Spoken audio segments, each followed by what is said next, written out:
ಉತ್ತರ ಕರ್ನಾಟಕದ ಹುಲಿ ಎಂದೇ ಖ್ಯಾತಿಯಾಗಿರುವ ಮಾಜಿ ಕೇಂದ್ರ ಸಚಿವ ಬಿಜೆಪಿಯ ಹಿರಿಯ ಮುಖಂಡ ಬಸನಗೌಡ ಯತ್ನಾಳ್ ಪಾಟೀಲ್ ಅವರು ದೇಶ, ಧರ್ಮ, ಸಂಸ್ಕೃತಿ ಉಳಿಸಲು ಬಿಜೆಪಿಗೆ ಮತ ನೀಡಿ ಮತ್ತೊಮ್ಮೆ ಮೋದಿ ಅವರನ್ನ ಆರಿಸಿ ತನ್ನಿರಿ ಎಂದು ಮನವಿ ಮಾಡಿದರು. ಅವರು ಚಿಕ್ಕೋಡಿ ನಗರದ ಕಿವುಡ ಮೈದಾನದಲ್ಲಿ ಚಿಕ್ಕೋಡಿ ಲೋಕಸಭಾ ಬಿಜೆಪಿ ಅಭ್ಯರ್ಥಿ ಅಣ್ಣಾ ಸಾಹೇಬ್ ಜೊಲ್ಲೆ ಅವರ ಪ್ರಚಾರ ನಿಮಿತ್ತ ಏರ್ಪಡಿಸಿದ್ದ ಬಿಜೆಪಿ ಕಾರ್ಯಕರ್ತರ ಬೃಹತ್ ಸಾರ್ವಜನಿಕರ ಸಭೆಯನ್ನ ಉದ್ದೇಶಿಸಿ ಚನ್ನರ ಚಪ್ಪಾಳೆ ಸಿಟಿಯಿಂದ ಖಡಕ್ಕಾಗಿ ಕಾಂಗ್ರೆಸ್ಸಿಗರ ವಿರುದ್ಧ ಭಾಷಣ ಮಾಡಿದರು.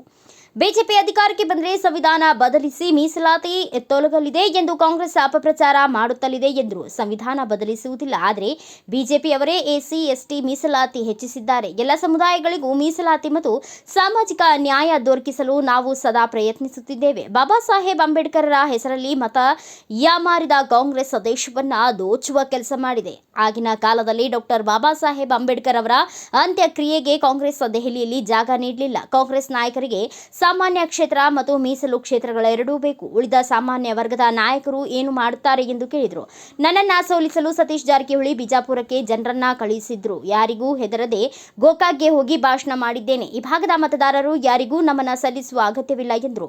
ಚೌಕಟ್ಟು ಉತ್ತರ ಕರ್ನಾಟಕವೇ ಮುಖ್ಯಮಂತ್ರಿ. ಈ ಬಾರಿಯ ಲೋಕಸಭೆ ಚುನಾವಣೆಯಲ್ಲಿ ಉತ್ತರ ಕರ್ನಾಟಕದಿಂದ ಗರಿಷ್ಠ ಬಿಜೆಪಿ ಸಂಸದರನ್ನ ಆಯ್ಕೆ ಮಾಡಬೇಕು. ಮುಂದಿನ ಬಿಜೆಪಿ ಸರ್ಕಾರದಲ್ಲಿ ಉತ್ತರ ಕರ್ನಾಟಕದವರೇ ಮುಖ್ಯಮಂತ್ರಿ ಆಗಲಿದ್ದಾರೆ. ಯಾರು ಅಪ್ಪಾಜಿ ಎಂದು ಕರೆಯುವ ಅಗತ್ಯವಿಲ್ಲ ಎಂದು ಯಡಿಯೂರಪ್ಪಗೆ ಪರೋಕ್ಷವಾಗಿ ಸವಾಲು ಹಾಕಿದರು. ಅಂದು ಉಪಮುಖ್ಯಮಂತ್ರಿ ಶಶಿಕಲಾ ಜೊಲ್ಲೆ ಇರುತ್ತಾರೆ ಎಂದು ಯತ್ನಾಳ್ ಹೇಳಿದರು. ಬಿಜೆಪಿ ಮಾಜಿ ಪ್ರಧಾನ ಕಾರ್ಯದರ್ಶಿ ಸಿಟಿ ರವಿ ಮಾತನಾಡಿ, ಜಾತಿ ಮತ ಭೇದವಿಲ್ಲದೆ ಮೋದಿಗೆ ಬಿಜೆಪಿಗೆ ಮತ ನೀಡಿ ನಾವು ಹಿಂದುತ್ವಕ್ಕಾಗಿ ರಾಜಕೀಯಕ್ಕೆ ಬಂದಿದ್ದೇವೆ. ಭಾರತ್ ಮಾತಾ ಕಿ ಜೈ ಎಂದು ಹೇಳಲು ಲಕ್ಷ್ಮಣ ಸವದಿ ನಾಚಿಕೆ ಪಡುತ್ತಾರೆ. ಭಾರತ್ ಮಾತಾ ಕಿ ಜೈ ಹೇಳಲು ಕಾಂಗ್ರೆಸ್ ಅಧ್ಯಕ್ಷರ ಅನುಮತಿ ಪಡೆಯಬೇಕು. ಕಾಂಗ್ರೆಸ್ ಪಕ್ಷ ಪಾಕಿಸ್ತಾನದ ಪಕ್ಷ. ವಿಧಾನಸೌಧದಲ್ಲಿ ಪಾಕಿಸ್ತಾನವನ್ನ ಜಿಂದಾಬಾದ್ ಎಂದು ಕರೆಯುತ್ತಾರೆ. ಇದು ದೇಶ ಗೆಲ್ಲುವ ಚುನಾವಣೆ. ಬಿಜೆಪಿ ಜಾತಿ ರಾಜಕಾರಣ ಮಾಡದೆ ನೀತಿ ರಾಜಕಾರಣ ಮಾಡುತ್ತಿದೆ. ಕಾಂಗ್ರೆಸ್ ಭ್ರಷ್ಟ ರಾಜಕಾರಣ ಮಾಡುತ್ತಿದೆ. ಬಿಜೆಪಿ ಯಾವಾಗಲೂ ದೇಶವೇ ಮೊದಲು ಎಂದು ಹೇಳುತ್ತಿದೆ. ಈ ಸಂದರ್ಭದಲ್ಲಿ ಬಿಜೆಪಿಯ ಎಲ್ಲ ನಾಯಕರು ಮಾತನಾಡಿ, ಅಬ್ ಕಿ ಬಾರ್ 400 ಕೆ ಪಾರ್ 2024ನೇ ಲೋಕಸಭಾ ಚುನಾವಣೆಯಲ್ಲಿ ಜೊಲ್ಲೆಗೆ 2 ಲಕ್ಷದಿಂದ ಹೆಚ್ಚಾಗಿ ಮತವನ್ನ ನೀಡಿ ಆರಿಸಿ ತನ್ನಿ ಎಂದರು. ಭಾರತದ ಎಲ್ಲ ನಿಮಗೆ ಜೈ, ನನಗಲ್ಲ.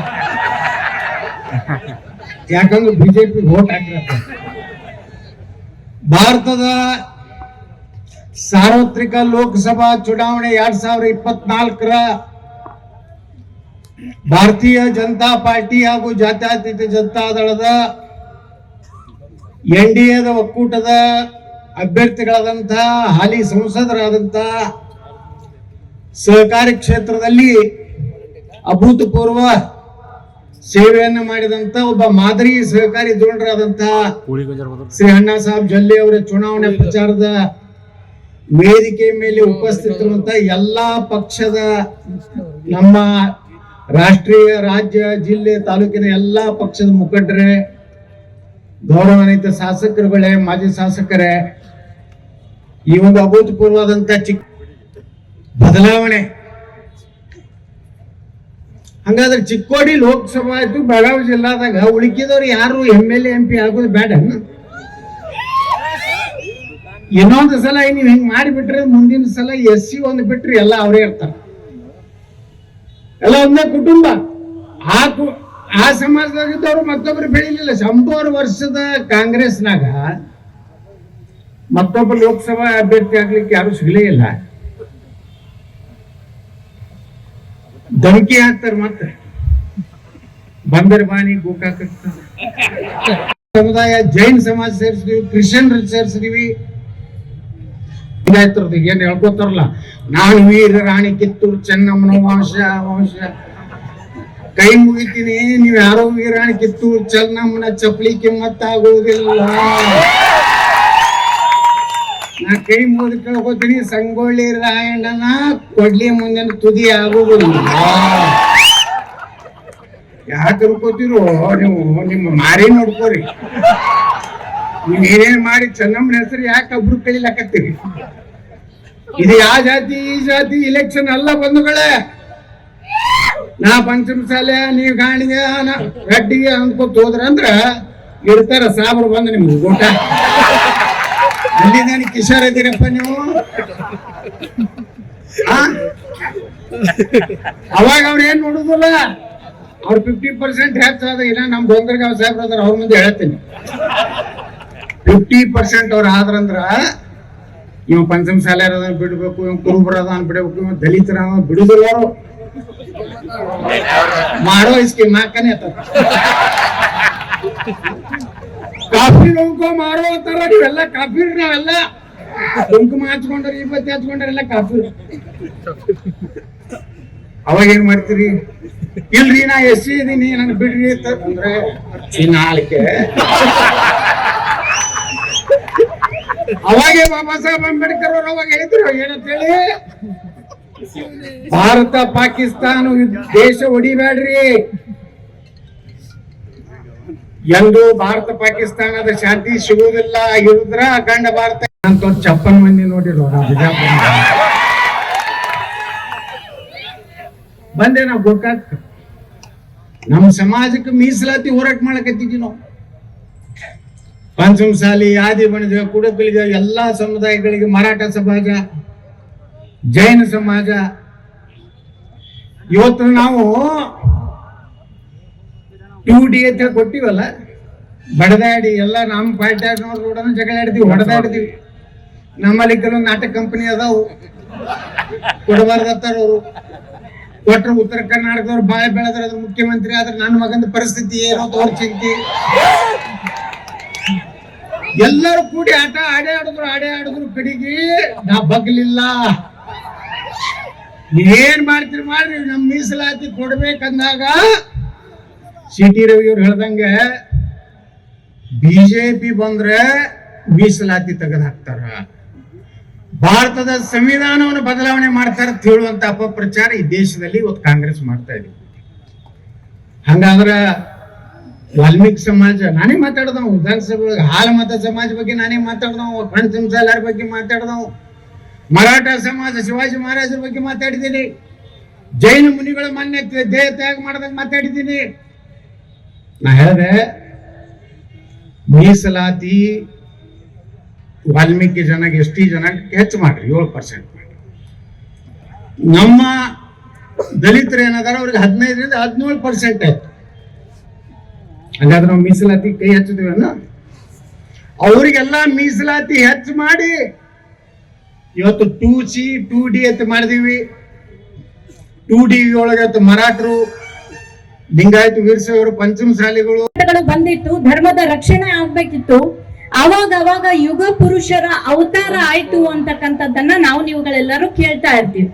ಹಾಗಾಗಿ ಕೃತಯುಗದಲ್ಲಿ ಸತ್ಯ ಹರಿಶ್ಚಂದ್ರ ಸತ್ಯ ಯುಗ ಅಂತ ಹೇಳಿ ನಾವು ಕೇಳ್ತೀವಿ. ಅದರ ನಂತರ ಕೃತಯುಗದಲ್ಲಿ ಕೌರವ ಮತ್ತು ಪಾಂಡವರಲ್ಲಿ ಒಬ್ಬ ಪಾಂಡವರು 5 ಜನ ಇದ್ರು ಕೂಡ ಧರ್ಮದ ರಕ್ಷಣೆಯನ್ನ ಯಾವ ರೀತಿ ಮಾಡಿದ್ರು, ಅವರಿಗೆ ಮಾರ್ಗದರ್ಶಕರಾಗಿ ಶ್ರೀಕೃಷ್ಣ ಪರಮಾತ್ಮರ ಇದ್ರು ಅಂತ ಹೇಳಿ ಆ ಒಂದು ಅವತಾರವನ್ನ ನೋಡ್ತೀವಿ. ದ್ವಾಪರ ಯುಗದಲ್ಲಿ ನಮ್ಮ ದೇಶದ ಮರ್ಯಾದಾ ಪುರುಷೋತ್ತಮ ಶ್ರೀರಾಮಚಂದ್ರರ ಅವತಾರ ಆಯ್ತು ಅಂತ ಹೇಳಿ ನಾವು ಅದನ್ನ ಕೇಳ್ತಾ ಇದ್ದೀವಿ. ಹಾಗಾಗಿ ಒಂದು ಕ್ಷಣ ನನಗೆ ಯೋಚನೆ ಆಗ್ತದೆ,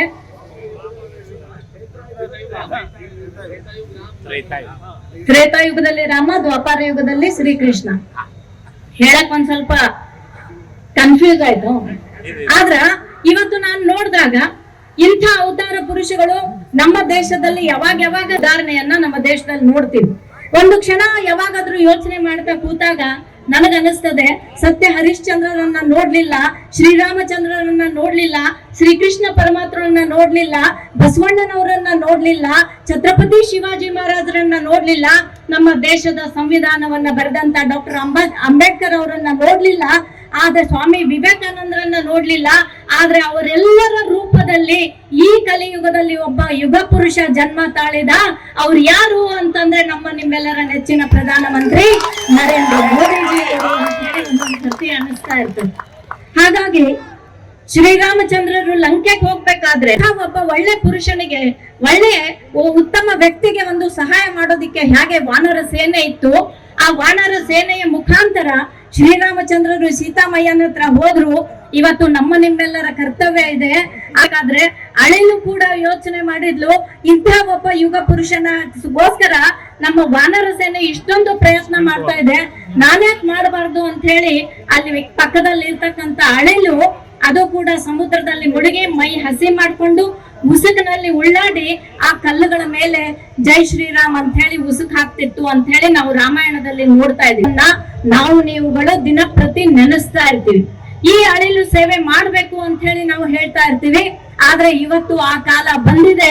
ಆ ಶ್ರೀರಾಮಚಂದ್ರನ ರೂಪದಲ್ಲಿ ಇರ್ತಕ್ಕಂತ ನರೇಂದ್ರ ಮೋದಿಜಿ ಅವರನ್ನ 3ನೇ ಬಾರಿ ನಮ್ಮ ದೇಶದ ಚುಕ್ಕಾಣಿಯನ್ನ ಅವ್ರು ಕೈ ಕೊಟ್ಟು ಅವರಿಗೆ ಪ್ರಧಾನಮಂತ್ರಿ ಮಾಡುವಲ್ಲಿ ನಾವು ನೀವೆಲ್ಲರೂ ಕೂಡ ಈ ಅಳಿಲು ಸೇವೆಯನ್ನ ಎಲ್ಲರೂ ಟೀಮ್ ವರ್ಕ್ ಆಗಿ ಮಾಡಿ, ಒಗ್ಗಟ್ಟಿನಿಂದ ಮಾಡಿ, ಆ ಒಂದು ಚಿಕ್ಕೋಡಿ ಲೋಕಸಭಾ ಕ್ಷೇತ್ರ ಇರ್ಬೋದು, ಕರ್ನಾಟಕದಲ್ಲಿ 28 ಕ್ಷೇತ್ರಗಳಲ್ಲಿ ಇರ್ಬೋದು, ಆ ಒಂದು ಅಳಿಲು ಸೇವೆಯ ಮುಖಾಂತರ ಮೋದಿಜಿ ಅವರಿಗೆ ನಾವು ಒಂದು ಕೊಡುಗೆಯನ್ನ ಇಲ್ಲಿ ಇರ್ತಕ್ಕಂತ ಅಭ್ಯರ್ಥಿಗಳಾದಂತ ಅಣ್ಣಾ ಸಾಹೇಬ್ ಜೊಲ್ಲೆ ಅವರು ನಿಮ್ಮ ಚಿಕ್ಕೋಡಿಯ ಮಗ ಅಂತ, ನಿಮ್ಮ ಸ್ವಂತ ಮಗ ಅಂತ ತಿಳ್ಕೊಂಡು ಅವರಿಗೆ ತಾವೆಲ್ಲರೂ ಆಶೀರ್ವಾದ ಮಾಡಬೇಕು ಅಂತ ಹೇಳಿ ನಾನು ಕಳಕಳಿಯಿಂದ ವಿನಂತಿಯನ್ನ ಮಾಡ್ತಾ ಇದ್ದೇನೆ. ಇಬ್ರು ಅಣ್ಣಂದ್ರು ಮಾತಾಡೋರಿದ್ದಾರೆ, ಹೆಚ್ಚಿಗೆ ಮಾತಾಡಂಗಿಲ್ಲ. ಆದ್ರೆ ನಮ್ಮ ಕರ್ನಾಟಕ ಸರ್ಕಾರದಲ್ಲಿ ಕಳೆದ ಬಾರಿ ಕರ್ನಾಟಕ ಸರ್ಕಾರದಲ್ಲಿ ನಮ್ಮ ಭಾರತೀಯ ಜನತಾ ಪಕ್ಷ ಇದ್ದಾಗ, ಅದೇ ರೀತಿ ನರೇಂದ್ರ ಮೋದಿಜಿ ಅವರು ಪ್ರಧಾನಮಂತ್ರಿಗಳಾದ್ಮೇಲೆ ನಾವು ಇವತ್ತು ಒಂದೊಂದು ಉದಾಹರಣೆಗಳನ್ನ ನೋಡಿದಾಗ ಇವತ್ತು ಬಸವನಗೌಡ್ರ ತರ ಜವಾರಿ ಭಾಷೆಯಲ್ಲಿ ಮಾತಾಡೋದ್ ಕಷ್ಟ. ಮೈಸೂರು ಕನ್ನಡದಾಗ ಮಾತಾಡ್ತೀನಿ ನೋಡಿ. ನಾವೆಲ್ರೂ, ನಾನು ಬಸವನಗೌಡ್ರು ತರದವ್ರೆಲ್ಲರೂ ರಾಜಕಾರಣಕ್ಕೆ ಬಂದಿದ್ದು ಹಿಂದುತ್ವಕ್ಕಾಗಿ ರಾಜಕಾರಣಕ್ಕೆ ಬಂದಿದ್ದು. ರಾಜಕಾರಣಕ್ಕಾಗಿ ಹಿಂದುತ್ವ ಹಿಡ್ಕೊಂಡಿರೋರಲ್ಲ. ನಾವು ಬಂದಿದ್ದೇನೆ ಹಿಂದುತ್ವಕ್ಕಾಗಿ ರಾಜಕಾರಣಕ್ಕೆ. ಅದಕ್ಕೆ ಸುತ್ತಿ ಬಳಸಿ ಮಾತಾಡೋ ನಮಗೆ ಅಭ್ಯಾಸ ಇಲ್ಲ. ಏನಿದ್ರು ಕುಮಾರ್ ಹಂಗೆ ಮಾತಾಡೋ ನಮ್ಗೆ ಅಭ್ಯಾಸ, ಹಂಗೆ ಮಾತಾಡೋ ಅಭ್ಯಾಸ. 2 ದಿನದ ಹಿಂದೆ ನನ್ನ ಬಹಳ ಅಗದಿ ಸ್ನೇಹಿತ, 19 ವರ್ಷ ಒಟ್ಟಿಗೆ ಇದ್ವಿ. ಬಹಳ ಸರಿ ಅನ್ನ ಆತ ನಮ್ಗೆ ಹಾಕಿದ್ದಾನೆ, ನಮ್ಮ ಮನೆಯಾಗ ಅವರು ಊಟ ಮಾಡಿದ್ದಾರೆ, ಅವ್ರ ಮನೆಯಾಗ ನಾವು ಊಟ ಮಾಡಿದೀವಿ. ಈಗ ನಮ್ಮ ಪಾರ್ಟಿ ಬಿಟ್ಟಾರ. ಲಕ್ಷ್ಮಣಪ್ಪ ಸವದಿಯವರು ಈಗಲೂ ಸ್ನೇಹಿತನೆ. ನನಗೆ ಅಯ್ಯೋ ಪಾಪ ಅಂತ ಅನಿಸ್ತು. ಏನ್ ದುರ್ಗತಿ ಬಂತಪ್ಪ. ಭಾರತ್ ಮಾತಾ ಕಿ ಜೈ ಅನ್ನೋದಕ್ಕೂ ನಿಮ್ಮ AICC ಅಧ್ಯಕ್ಷನ್ ಪರ್ಮಿಷನ್ ತಗೊಳ್ಬೇಕಲ್ಲಪ್ಪ. ನಿಮ್ದು ಭಾರತೀಯ ರಾಷ್ಟ್ರೀಯ ಕಾಂಗ್ರೆಸ್ ಅಥವಾ ಪಾಕಿಸ್ತಾನದ ಕಾಂಗ್ರೆಸ್? ಕಾಂಗ್ರೆಸ್ ಅಲ್ಲಿ ಪಾಕಿಸ್ತಾನ್ ಜಿಂದಾಬಾದ್ ಅನ್ನೋದಕ್ಕೆ ಯಾವ ಪರ್ಮಿಷನ್ ಬೇಡ. ಬೆಳಗಾಂ ಉತ್ತರದ ಕಾಂಗ್ರೆಸ್ ಶಾಸಕ ಗೆದ್ದಾಗ ಕೇಳಿ ಬಂದ ಘೋಷಣೆ ಪಾಕಿಸ್ತಾನ್ ಜಿಂದಾಬಾದ್. ಇತ್ತೀಚೆಗೆ ವಿಧಾನಸೌಧ, ಅದು ಪ್ರಜಾಪ್ರಭುತ್ವ ದೇಗುಲ, ಕರ್ನಾಟಕದ ಆತ್ಮ, ಅಲ್ಲಿ ಗೆದ್ದಾಗ ಕೇಳಿ ಬಂದ ಘೋಷಣೆ ಭಾರತ್ ಮಾತಾ ಕಿ ಜೈ ಅಲ್ಲ, ಪಾಕಿಸ್ತಾನ್ ಜಿಂದಾಬಾದ್. ಕಾಂಗ್ರೆಸ್ಸಿಗೂ ಪಾಕಿಸ್ತಾನಕ್ಕೂ ಏನ್ ಸಂಬಂಧ? ಕಾಂಗ್ರೆಸ್ ಗೆದ್ರೆ ಪಾಕಿಸ್ತಾನದಲ್ಲಿ ಜಿಂದಾಬಾದ್ ಅಂತಾರೆ ಅಂತ ಕೇಳಿದ್ದೆ. ಆದ್ರೆ ಪಾಕಿಸ್ತಾನ್ ಜಿಂದಾಬಾದ್ ಅಂತಾರೆ ಅನ್ನೋದನ್ನ ಅವರು ಸಾಬೀತುಪಡಿಸಿದ್ರು. ಅದಕ್ಕೆ ನಾನು ನಿಮ್ಮ ಹತ್ರ ವಿನಂತಿ ಮಾಡ್ತೇನೆ, ಚಿಕ್ಕೋಡಿ ಸದಲಗ ಕ್ಷೇತ್ರದಲ್ಲಿ ಭಾರತೀಯ ಜನತಾ ಪಾರ್ಟಿಯನ್ನ ಗೆಲ್ಲಿಸೋದ್ರ ಮೂಲಕ ಭಾರತ್ ಮಾತಾ ಕಿ ಆ ಘೋಷಣೆ ಕೇಳುವಂತೆ ಮಾಡಿ ಅಂತ ವಿನಂತಿ ಮಾಡ್ತೇನೆ. ಚಿಕ್ಕೋಡಿ ಲೋಕಸಭಾ ಕ್ಷೇತ್ರ, ಅಲ್ಲಿ ಭಾರತ್ ಮಾತಾ ಕಿ ಜೈ ಅಂತ ಘೋಷಣೆ ಕೂಗಬೇಕು. ಇನ್ನ ಇದು ದೇಶ ಗೆಲ್ಲಿಸುವ ಚುನಾವಣೆ, ಇದು ದೇಶ ಗೆಲ್ಲಿಸುವ ಚುನಾವಣೆ. ಯಾವ ಚುನಾವಣೆ?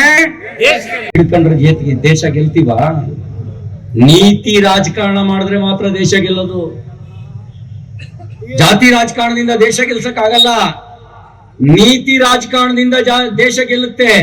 ನಮ್ಮ ನರೇಂದ್ರ ಮೋದಿ ಅವರು ಮಾಡ್ತಿರೋದು ಜಾತಿ ರಾಜಕಾರಣ ಅಲ್ಲ, ನರೇಂದ್ರ ಮೋದಿ ಅವರು ಮಾಡ್ತಿರೋದು ನೀತಿ ರಾಜಕಾರಣ. ನೀತಿ ರಾಜಕಾರಣದಿಂದ ದೇಶ ಗೆದ್ದಿದೆ. ಕಾಂಗ್ರೆಸ್ ಮಾಡ್ತಿರೋದು ನೀತಿಗೆಟ್ಟ ರಾಜಕಾರಣ. ಕಾಂಗ್ರೆಸ್ಸಿಗರು ಮಾಡ್ತಿರೋದು ನೀತಿಗೆಟ್ಟ ರಾಜಕಾರಣ. ನೀತಿಗೆಟ್ಟ ರಾಜಕಾರಣದಿಂದ ದೇಶ ಗೆಲ್ಸೋಕ್ ಆಗಲ್ಲ. ಅದಕ್ಕೆ ಪತ್ರಕರ್ತರು ಕೇಳಿದ್ರು, ನಿಮ್ ಅಜೆಂಡಾ ಏನು, ಏನಿಟ್ಕೊಂಡು ಓಟ್ ಕೇಳ್ತೀರಿ ಅಂತ ಹೇಳಿ. ನಾನು ಹೇಳಿದೆ ನೀತಿ, ನೇತ, ನಿಯತ್ತು, ಈ ಮೂರು ಸಂಗತಿಯನ್ನ ಜನರ ಮುಂದಿಟ್ಟು ಓಟ್ ಕೇಳ್ತೀವಿ ಅಂತ ಹೇಳಿದೆ. ನಮ್ಮ ನೀತಿ ಒಂದ್ ಕಣ್ಣಿಗೆ ಬೆಣ್ಣೆ ಒಂದ್ ಕಣ್ಣಿಗೆ ಸುಣ್ಣ ಅಲ್ಲ. ನಮ್ಮ ನೀತಿ ಸಬ್ಕಾ ಸಾಥ್ ಸಬ್ಕಾ ವಿಕಾಸ್. ದೇಶ ಮೊದಲು ಅನ್ನೋದು ನಮ್ಮ ನೀತಿ. ಓಟು ಮೊದಲು ಅಲ್ಲ. ಓಟು ಮೊದಲು ಅನ್ನೋದು ಕಾಂಗ್ರೆಸ್ ನೀತಿ. ಓಟು ಮೊದಲು ಅನ್ನೋ ಕಾಂಗ್ರೆಸ್ ನೀತಿಯ ಪರಿಣಾಮ ಭಯೋತ್ಪಾದಕರನ್ನು ಬ್ರದರ್ಸ್ ಅಂದ್ರು. ಯಾರ ಕಂದೆ ಅರ್ದಿದ್ದು? ಮಂಗಳೂರಿನಲ್ಲಿ ಕುಕ್ಕರ್ ಬಾಂಬ್ ಇಟ್ಟು ಸಾದಿಕ್ಕು ಕೆಪಿಸಿಸಿ ಅಧ್ಯಕ್ಷರು ಅವರು ಹೇಳಿದ್ರು, ಇದೆಲ್ಲ ಬಿಜೆಪಿಯವ್ರ ಪಿತೂರಿ, they are all our brothers.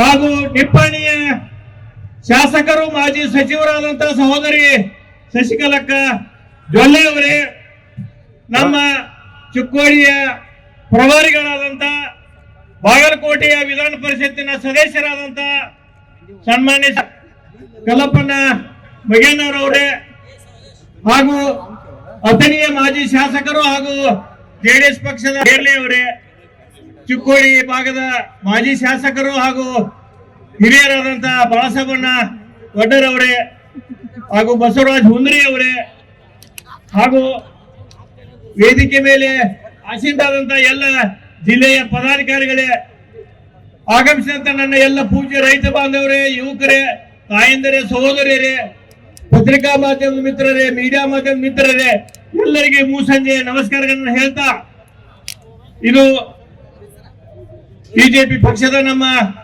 ಅನ್ನಸಬಣ್ಣ ಜೊಲ್ಲೆಯವರ ಪ್ರಚಾರ, ನಮ್ಮ ದೇಶದ ನೆಚ್ಚಿನ ಪ್ರಧಾನಮಂತ್ರಿಗಳಾದಂತಹ ಸನ್ಮಾನ್ಯ ಶ್ರೀ ನರೇಂದ್ರ ಮೋದಿಜಿ ಅವರ ಪ್ರಚಾರ.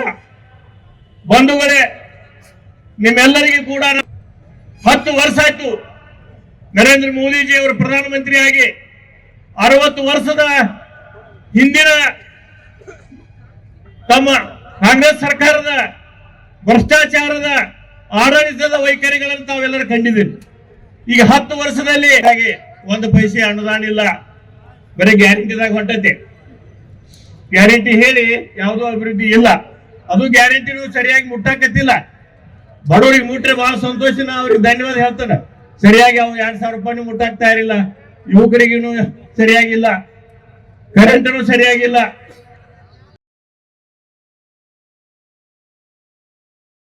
ಈ ಸಂದರ್ಭದಲ್ಲಿ ಲೋಕಸಭೆ ಪ್ರಭಾರಿ ಪಿಎಚ್ ಪೂಜಾರಿ, ವಿಧಾನ ಪರಿಷತ್ ಸದಸ್ಯ ಹನುಮಂತ್ ನಿರಾಣಿ, ಶಾಸಕ ದುರ್ಯೋಧನ ಹೊಳೆ, ಚಂದ್ರಶೇಖರ್ ಕವಟಗಿ, ಶಾಸಕ ಅನಿಲ್ ಕತ್ತಿ, ಮಾಜಿ ಎ ಬಾಳಾಸಾಹೇಬ್ ಒಡೇರ್, ರಾಜೇಂದ್ರ ಪಾಟೀಲ್, ಕಾಳಪ್ಪಣ್ಣ ಮಗೇನವರ್ ಸೇರಿದಂತೆ ಇನ್ನು ಅನೇಕ ಗಣ್ಯಮಾನ್ಯರು, ಮುಖಂಡರು ಸೇರಿದಂತೆ ಕಾರ್ಯಕರ್ತರು ಈ ಸಂದರ್ಭದಲ್ಲಿ ಉಪಸ್ಥಿತರಿದ್ದರು. ಬ್ಯೂರೋ ರಿಪೋರ್ಟ್ ರಾಜು ಮುಂಡೆ, ಭಾರತ ವೈಭವ news, Belagavi. Thanks for watching. Read, discuss and debate with editor Dr. Yan Prashant Rao. Wanted reporters in print, digital and visual media for Bharat Vaibhav Daily Newspaper, BV News Channel and BV Fast Web News from all the talukas of Karnataka. If interested, send your resume to 9482633333.